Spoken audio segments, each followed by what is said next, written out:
aí Talk Show. Para comandar o programa, Professor Caixeta. E vamos à nossa quarta temporada do E aí Talk Show.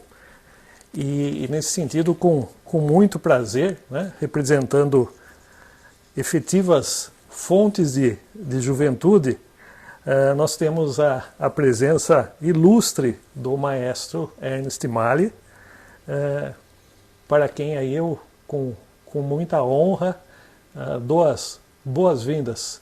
Tudo bem com o senhor? É muito prazer de ter o senhor aqui. O Ernest Mali, né, ele nasceu em 3 de janeiro de 1929, em Stuttgart, na Alemanha.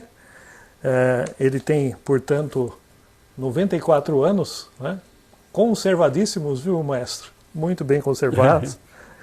E o senhor chegou ao Brasil, particularmente em São Paulo, aos 22 anos, em 1951, e acabou se estabelecendo em Piracicaba. Naturalizou-se brasileiro em 1962, né? E estudou na ProArte de São Paulo, com o músico alemão Killreuter, e no Conservatório Musical e Dramático de São Paulo, além de ter participado de diversos cursos internacionais de férias. É cofundador da Escola de Música de Piracicaba, ProArte, iniciada em 1953, e onde exerceu por mais de 50 anos as funções de diretor artístico, professor e maestro de coro, orquestra de câmara e orquestra sinfônica. E a Escola de Música de Piracicaba é uma grande referência nacional e internacional. E maestro, nós entendemos que a sua vida, que a sua carreira seja por demais inspiradora, né? Demonstrando que os mais diversos sonhos aí podem ser alcançados. E nessa quarta temporada do nosso programa aí, o E aí Talk Show, nós escolhemos entrevistadas pessoas que sejam por demais dinâmicas, né, e que demonstram a existência de uma verdadeira fonte de juventude. E antes de prosseguir, agradecer a nossa parceira, a Taxo Agroambiental, que patrocina essa produção, e o apoio da Gismaps. Bom, maestro, vamos começar a nossa conversa e relembrando, né, a sua chegada ao Brasil, né, em 1951, como já foi dito, e nos parece que o seu destino profissional já teria sido traçado na sua infância. Teria que ser engenheiro, né? Profissão que era do seu pai e era também do seu avô, né? Mas na escola em Stuttgart, o senhor já era considerado um ótimo aluno de flauta doce, né? E no livro da dona Cidinha, sua esposa, o livro que se chama Recordações, é mencionado que quando o senhor era criança, entre 9 e 10 anos, haviam sido lhe oferecidas aulas particulares de violino, mas o seu interesse era maior por inventar brinquedos elétricos, carrinhos, sempre na garagem do seu pai. Tá? Então, maestro, o que eu gostaria de ouvir do senhor seria um pouco sobre decisões, né? Então, o senhor certamente tomou muitas decisões na sua vida, mas na época eu acho que houve uma decisão importante, que foi vir para Piracicaba, e uma outra decisão também importante, que foi seguir a carreira musical. Eu não sei até que ponto essas decisões estão relacionadas, mas eu queria que o senhor contasse um pouco como foi isso, se o senhor se lembra como que se chegou à decisão por vir para Piracicaba, a decisão por seguir a carreira musical. Eu gostava da flautinha. É uma coisa que aprendi no grupo escolar, que o professor mandou comprar a flauta, que é um instrumento bastante barato, e todos que tiveram que aprender com ele, mas eu fui o melhor. Logo gostei muito de tocar flauta, e isso me ajudou mais tarde, quando vim a Piracicaba. Eu vi que tinha chance de ensinar na base da flautinha. Os meus alunos todos aprenderam a flauta antes de escolher um instrumento qualquer. E eu sabia que era musical, eu tinha muito gosto, tinha amigos que que foi um pianista bastante famoso, mas como eu gostava também de técnica, então eu fiquei mais tempo na oficina da casa do meu pai, fazendo aeromodelos e carrinhos elétricos, do que no violino que meu pai arranjou. Minha mãe deve ter sido uma professora de violino.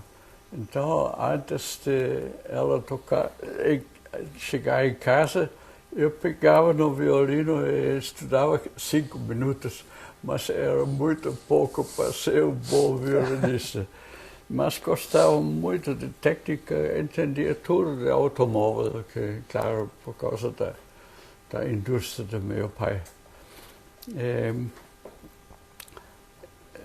O fato de ter gostado de música fez com que a vida toda me interessei um pouco pelo lado da música também, não só da tecnologia.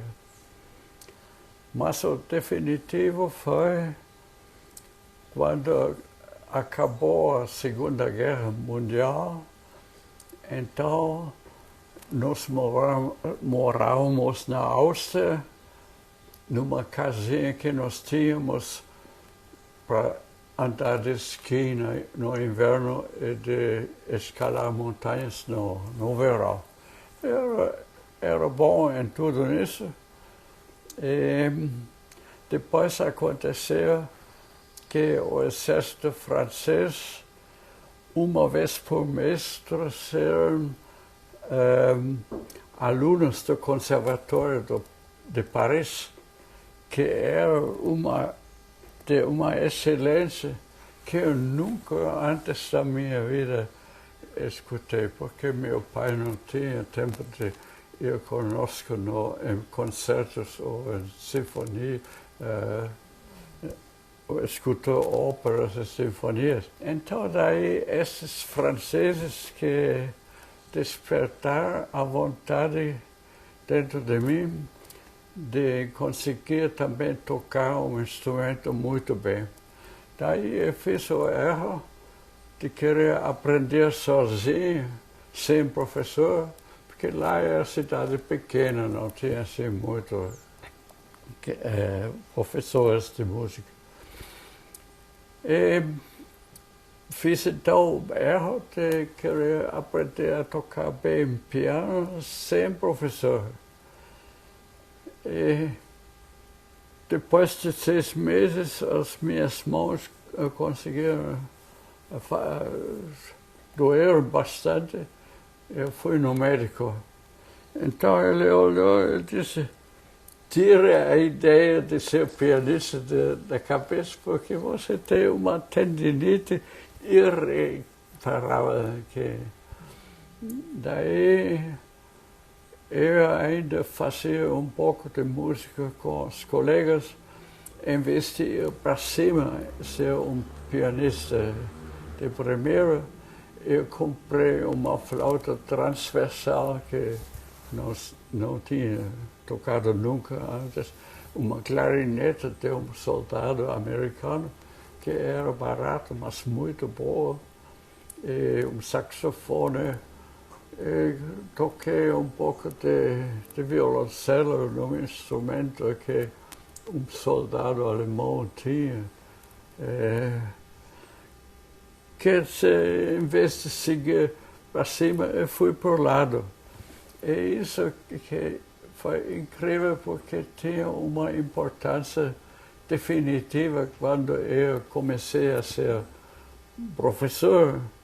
Daí eu sabia tocar pouco de todos os instrumentos e não precisava chamar professor de São Paulo, que ficava muito caro.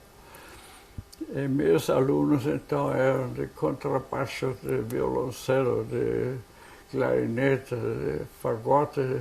Então, eu, enquanto eu ensinava, também progredia, tocava cada vez melhor, porque esses instrumentos não eram para fazer solo, mas sim para tocar dentro de conjunto, né?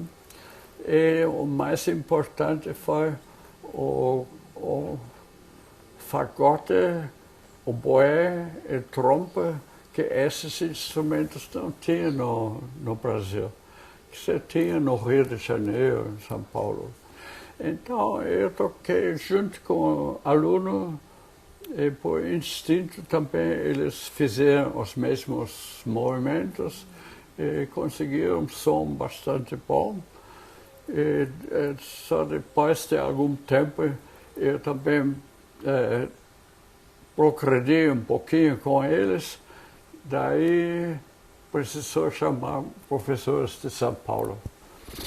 Eu mesmo também já estava morando em São Paulo, porque lá tinha entrado na escola do Elreuter, Pro Arte. Daí a ideia era ao mesmo tempo do Elreuter e da Maria Dirce de Almeida Camargo, professor de piano da Cidinha, de fazer uma escola, né? E o Elreuter perguntou a mim: você está disposto de fazer esse serviço? Eu disse que sim. Então, por incrível que pareça, de saber pouquinho de tocar cada instrumento, e a minha maneira, minha ideia de lecionar era toda diferente do que fazia nos conservatórios brasileiros. É pouquinho a ideia do Elreuter, que o ensino musical no Brasil ia muito mal. Os brasileiros copiaram o programa do Conservatório de Paris e tinha a ideia de que tinha funcionado tão bem que nem na França, que produzia os virtuosos mais famosos do mundo naquele tempo. Mas foi o contrário que aconteceu, que os alunos deles, eles queriam tocar músicas muito difíceis demais e daí tocaram mal. Então, o Elreuter descobriu isso, que ele viveu durante 5 anos no Rio de Janeiro e descobriu que o ensino da música no Brasil não funcionava. E daí o Elreuter, tanto como a professora da Cidinha, tiveram a ideia de poder fazer uma filial da Escola de São Paulo. Mas o que aconteceu, enquanto eu tocava com os meus alunos na aula, eu também progredi, os alunos progrediram, e depois a Cidinha, que era boa pianista, tinha a professora Maria Dirce de Camargo.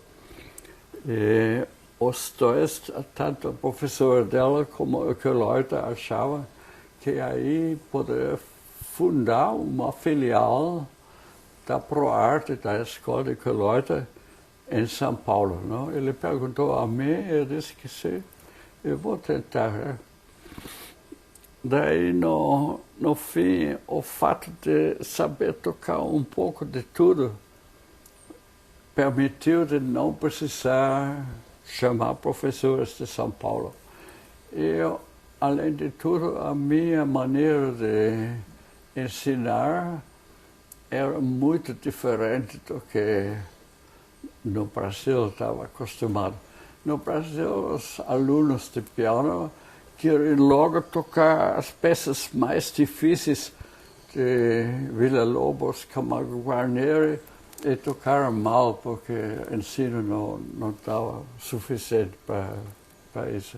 Daí, então, eu fiz completamente diferente. Os meus alunos tinham que aprender as escalas, tocando devagar. Eu tocava junto ao mesmo instrumento deles, ou também acompanhando com o piano, fazendo a harmonia para eles serem obrigados a afinar bem com outro instrumento. E depois de um certo tempo, meus alunos, tocando comigo mesmo, progrediram, e eu também progredi, e precisava de músicas um pouco mais difíceis. Então comecei a compor. Eu já tinha tido aulas com que Leute sabia compor em técnica dodecafônica, as minhas primeiras obras. E não era nada ruim, mas depois eu desisti porque vi que para os alunos eram difíceis demais. E consegui então fazer algumas peças mais fáceis para eles tocarem bem. Então eles tocaram bem, eu também toquei com eles e progredi, ainda toquei melhor esses instrumentos que eles se davam, e depois de algum tempo, então, os alunos pequenos eram tão bons que já dava para tocar a primeira sinfonia de Haydn. Era para cordas só, violino, viola, violoncelo e contrabaixo. Eu tocava essas partes, estudava essas partes com eles. Imediatamente eles tocavam, porque tinham toda a facilidade que os jovens brasileiros têm. E, como eles progrediram nisso, então já começamos a pegar as sinfonias de Mozart, Beethoven, Schubert. Aos poucos criou um repertório sinfônico com os sopros, tocando junto com as cordas. E precisou então que os alunos tivessem professores melhores do que eu, e finalmente conseguimos então trazer alguns de São Paulo, que com um pouco de dinheiro que tinha que deu para pagar a viagem deles, o ordenado. E maestro, nesse contexto, nesse tempo, eu imagino que a cidade de Piracicaba deva ter sido importante para acolher, na sequência, essa filial da ProArte. E em 10 de abril de 1955, o senhor teve a felicidade de se casar com a dona Cidinha, né? Que, né, ao que consta, é a figura ideal para complementar a sua personalidade de músico sério, introspectivo, criador de extensa obra, pedagogo e animador cultural. E com a dona Cidinha, vocês tiveram os filhos Ernesto, né? A Cecília, né, infelizmente falecida em 73, Cláudio. O Cláudio, com quem eu tive o prazer de estudar no grupo, né? Hoje eu ensino fundamental, o Ricardo e a Leonora. Vocês têm ainda 4 netos, né? E uma bisnetinha de 2 anos, né? Que parece que é um azogue de menina, super esperto e tal. E junto com essa vida familiar, o senhor acabou encontrando um apoio fundamental para se tornar um renomado compositor, né? Então o músico pode exercer diversas atividades, né? E o compositor certamente, né, é um feito muito importante na carreira aí do músico. O senhor tem as suas obras reproduzidas aí nos mais diversos lugares do mundo, né?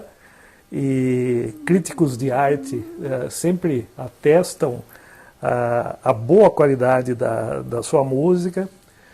O senhor sempre foi atraído pelo folclore brasileiro, né? Foi a base do meu ensino.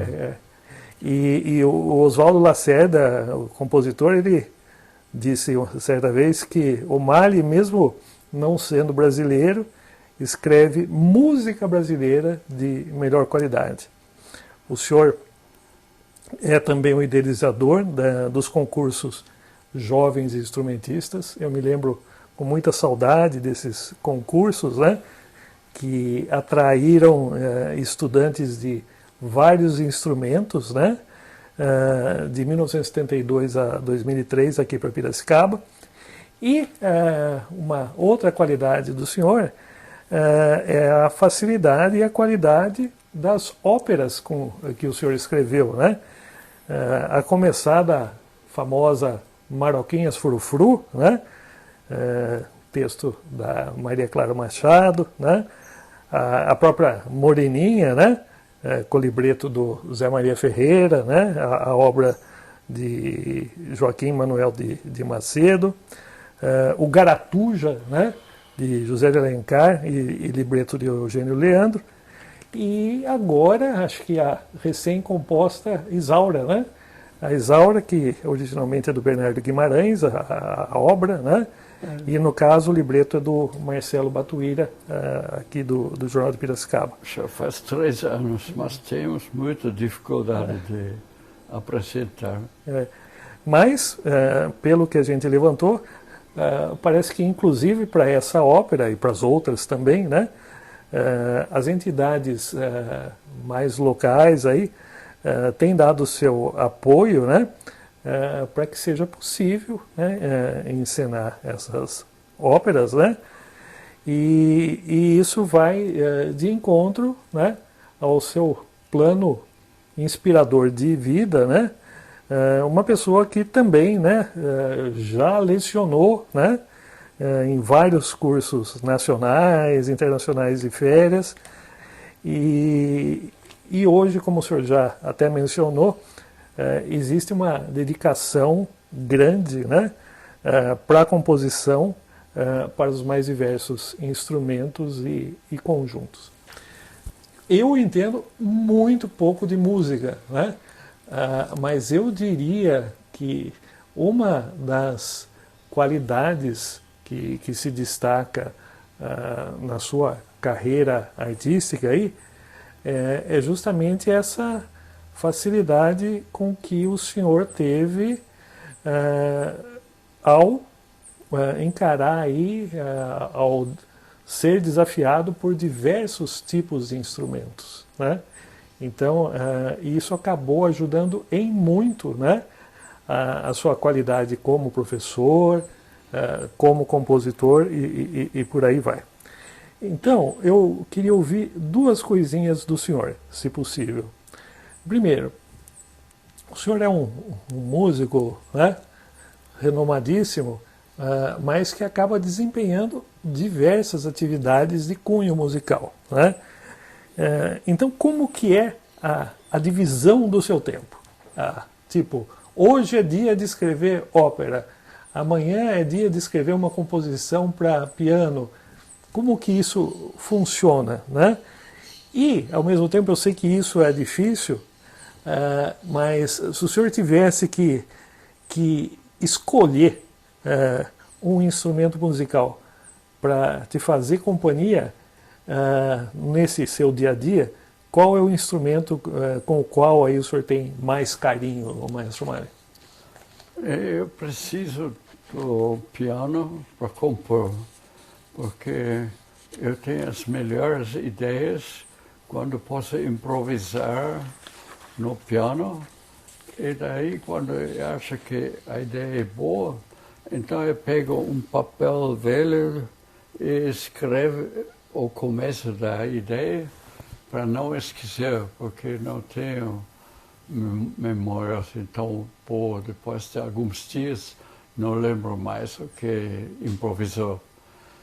E daí aconteceu que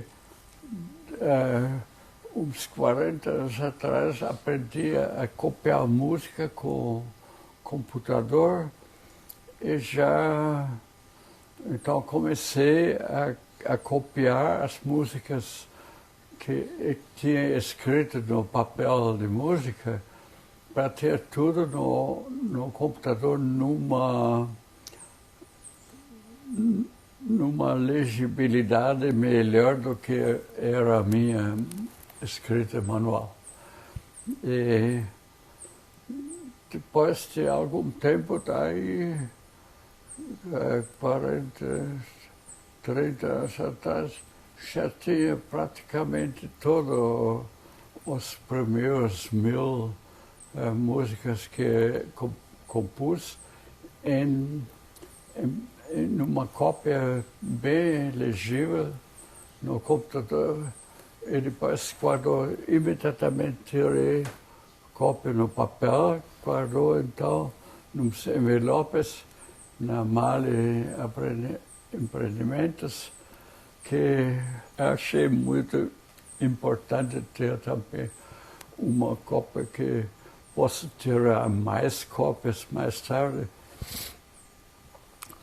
E começou lá na Amigos Mali a secretária mandar o meu catálogo, que eu acho constou logo no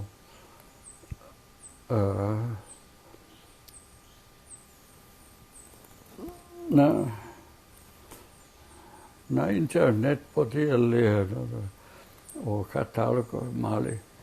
E daí encomendaram lá, estava o endereço e e-mail da Amigos Mali, e a secretária começou a mandar a minha música.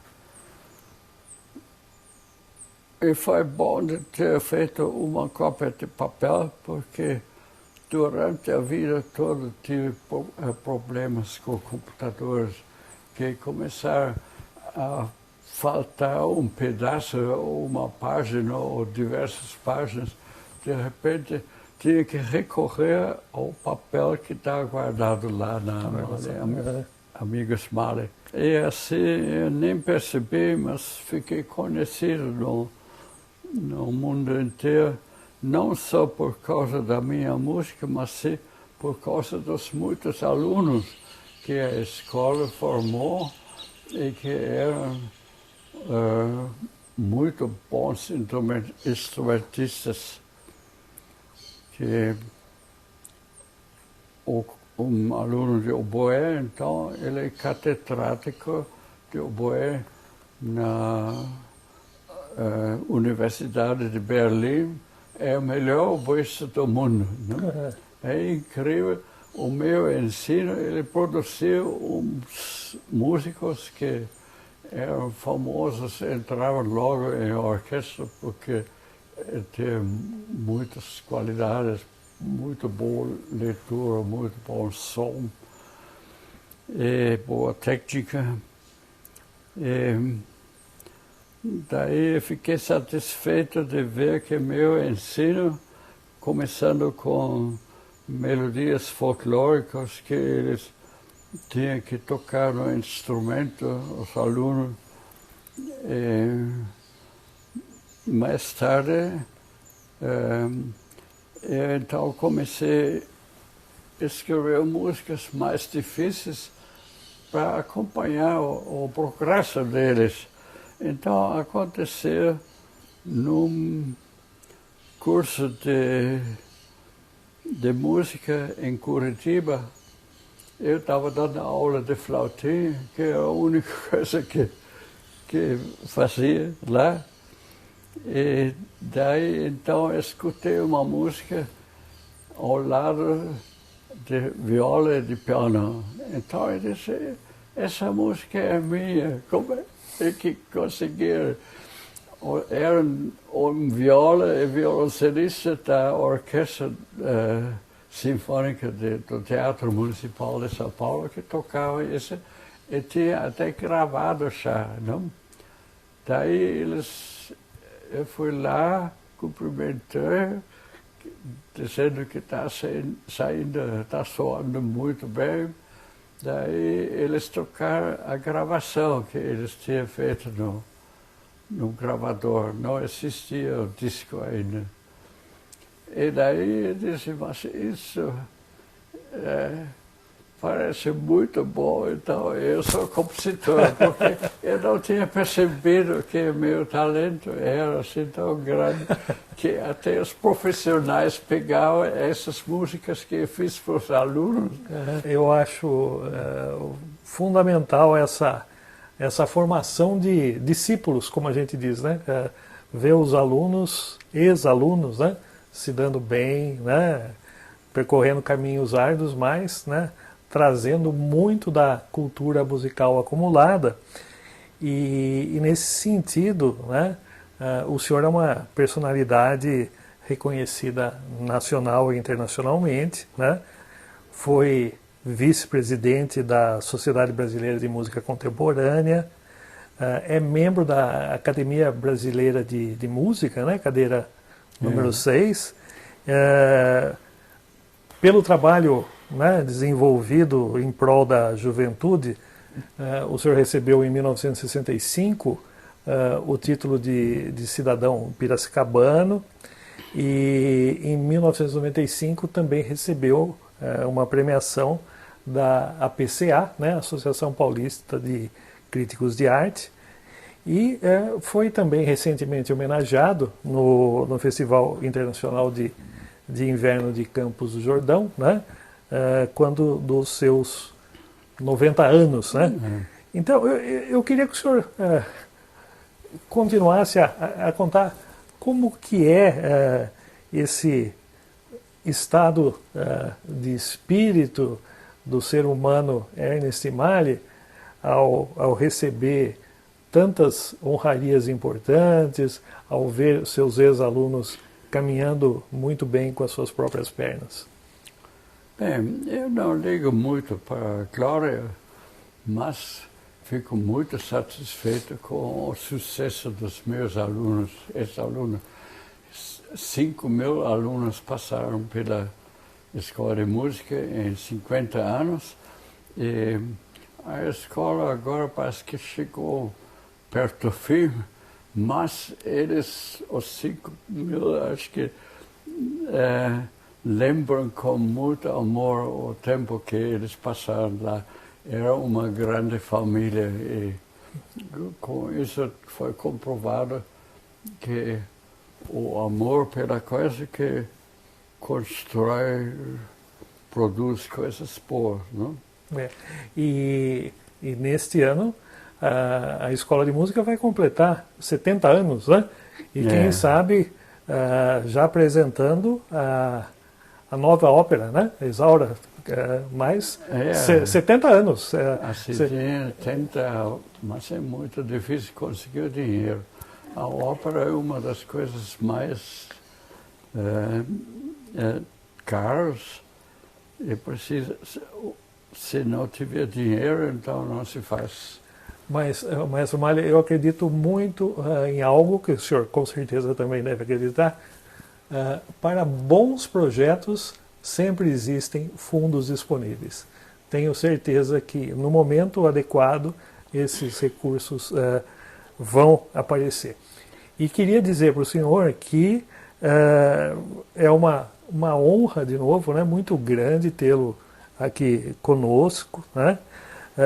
Eu tenho certeza que a sua história de vida vai se tornar uma inspiração para um número ainda maior de pessoas. E eu vou tomar a liberdade, muito humilde e modesta, de deixar com o senhor um livro que foi produzido recentemente aqui, né? E aí, professor Caixeta, é um livro extremamente simples, não é um livro de música, mas tem umas historinhas interessantes aí que, quem sabe, possam ajudar aí em outras tomadas de decisão. E, então, para finalizar, o senhor gostaria de deixar algum recado para as pessoas que estão nos assistindo, para as pessoas que queiram conversar com o senhor? Os brasileiros têm uma política muito perturbada, e se eles aprendessem a gostar dos outros em vez de criticar, daí então podiam melhorar tudo. Eu acho que o mais importante das pessoas hoje em dia é aprender um pouco filosofia para melhorar a convivência. E tem grandes exemplos como o Goethe, o poeta alemão, que era um bom filósofo, que ele se dava bem com as pessoas, conseguiu ensinar como viver produzindo sem precisar criticar e combater. Ok. Muito bem. E, de novo, né, ficamos muito felizes pela oportunidade. E para aqueles que querem continuar acompanhando o nosso IAI Talk Show e receber informações aí sobre as temporadas e os entrevistados, cadastre-se na nossa lista de e-mails através do nosso site e não deixe de se inscrever também no nosso canal do YouTube e ativar as notificações. Em nome da produção do programa, eu agradeço a Taxo Agroambiental, patrocinadora desta nossa 4ª temporada, assim como o apoio dado pela Gismaps. Nos vemos num próximo episódio e, maestro, sucesso aí. Tudo de bom.